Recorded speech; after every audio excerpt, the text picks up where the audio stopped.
Hi everyone, ever been 3 days into a camping trip, stinky, sweaty and dreaming of a hot shower?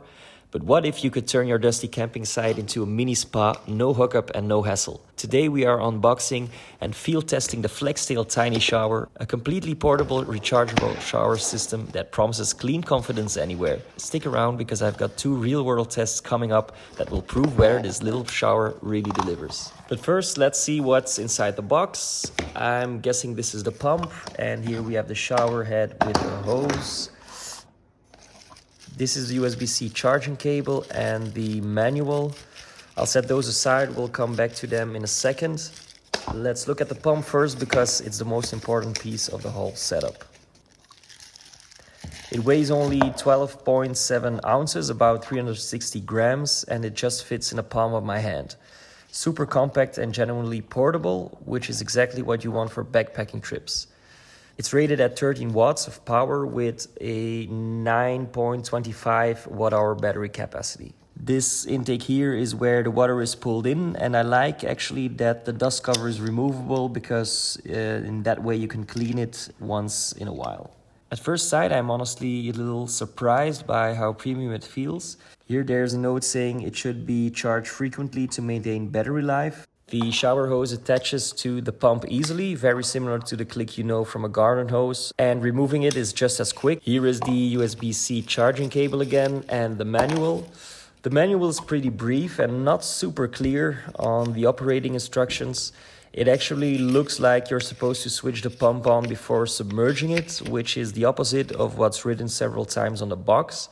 I'm inclined to trust what's printed on the packaging, so I'll follow that method. The shower head has a built-in hanging ring, which is convenient for suspending it above your head to get real shower vibes instead of crouching with a nozzle. You open and close the flow by twisting the head. It's quite simple. These ridges on the back of the pump are a design detail I really like. They add grip and make it feel more premium in my opinion. Overall, I'm generally impressed with the build quality so far. The USB-C charging port is properly sealed against water. Still, to be safe, I'd let the unit dry before plugging it in, just to avoid any trapped moisture. We're going to test it shortly with this foldable water bag, but first I'm going to charge the battery back to 100%. And once it's fully charged, we'll head on to the performance tests. Alright, time for some real-life tests to see how this performs outside the box. I'll quickly assemble the tiny shower, clip the hose and drop the pump into the bag. A little tip, at the start wiggle it a bit to purge trapped air so the intake primes properly. Now power on, let's see what we get. Okay, nice, here we go.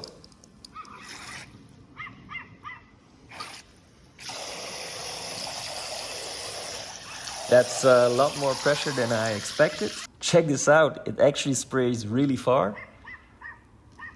And this isn't even the highest mode yet. Let's bump it up, higher mode, here we go. What? This is kind of crazy. So tiny and still surprisingly powerful.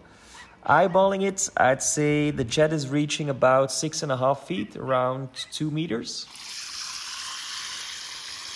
Switching it off for the next test, let's try an actually outdoor shower with it. I found a decent spot here. I'll hang the shower head up in this tree. There's a built-in ring, so that's kind of easy. I wondered whether the hose would be long enough, but it's about 230 centimeters, roughly 7.5 feet, which is totally fine even if you're tall. Refilling the bag with fresh water, and let's get this outdoor shower started.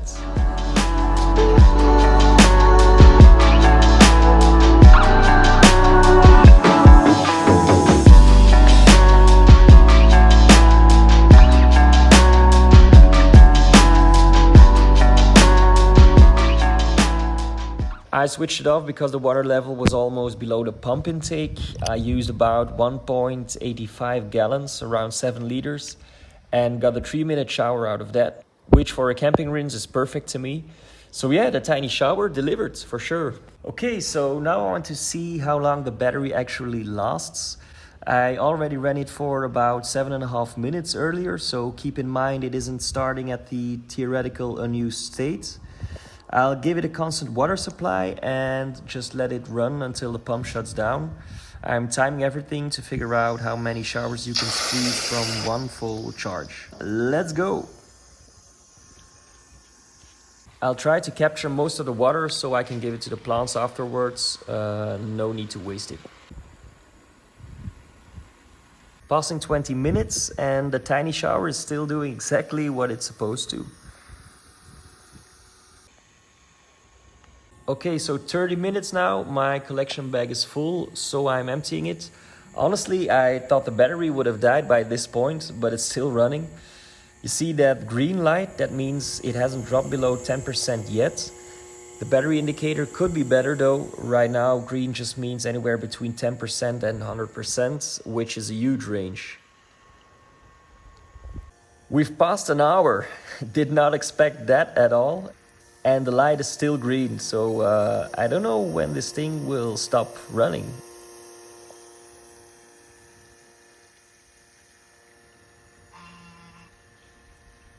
76 minutes in, this thing just keeps going. It's kind of wild. I still had other plans today, but maybe I should think about canceling them.